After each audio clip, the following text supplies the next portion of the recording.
കൊച്ചി കോർപ്പറേഷനിൽ കോൺഗ്രസ് ആദ്യഘട്ട സ്ഥാനാർത്ഥികളെ പ്രഖ്യാപിച്ചു. 40 പേരാണ് ആദ്യഘട്ട പട്ടികയിലുള്ളത്. KPCC general secretary Deepti Mary Varghese general സീറ്റിൽ മത്സരിക്കും.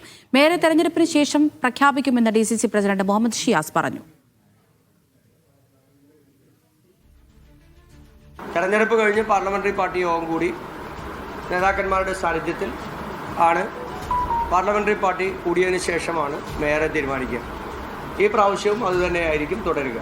എക്കാലത്തും കോൺഗ്രസിന് അതിനകത്ത് ഒരു കൃത്യമായ ഒരു നടപടിക്രമം കോൺഗ്രസ് പാർട്ടിക്കുണ്ട്. ആ നടപടിക്രമം തെരഞ്ഞെടുപ്പിന് ശേഷം കൂടുന്ന പാർലമെന്ററി പാർട്ടി യോഗത്തിലായിരിക്കും തീരുമാനിക്കുക. എം കെ ഷുക്കൂർ വിവരങ്ങൾ നൽകാനായി കൊച്ചിയിൽ നിന്ന് ചേരുന്നുണ്ട്. ഷുക്കൂർ, കൊച്ചി കോർപ്പറേഷനിൽ ഇപ്പോൾ കോൺഗ്രസ് സ്ഥാനാർത്ഥികളായിരിക്കുകയാണ്. ആരൊക്കെയാണ് പട്ടികയിലുള്ളത്? പൂർത്തിയായോ? പൂർണ്ണചിത്രം വ്യക്തമാണോ? അമൃത, 74 ഡിവിഷനുകളുള്ള കൊച്ചി കോർപ്പറേഷനിൽ കോൺഗ്രസ് മത്സരിക്കുന്നത് 65 സീറ്റുകളിലാണ്. ഇതിൽ ആദ്യഘട്ട സ്ഥാനാർത്ഥി പട്ടിക പ്രഖ്യാപിച്ചപ്പോൾ 40 ഡിവിഷനുകളിലേക്കുള്ള സ്ഥാനാർത്ഥികളെ കോൺഗ്രസ് പ്രഖ്യാപിച്ചു. ഇതിൽ 22 പേർ വനിതകളാണ്.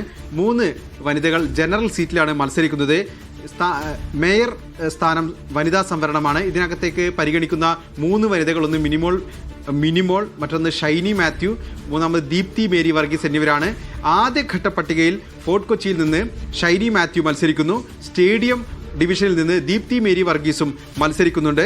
മറ്റൊരു എഴുത്തുകാരി കൂടിയായ നമ്പ്യാർപടി ഡിവിഷനിൽ നിന്ന് ഷീജ പടിപ്പുര കൂടി ഈ പട്ടികയിൽ സ്ഥാനം പിടിച്ചിട്ടുണ്ട്. എന്തായാലും 25 സ്ഥാനാർത്ഥികളെ കൂടി പ്രഖ്യാപിക്കാനുണ്ട്.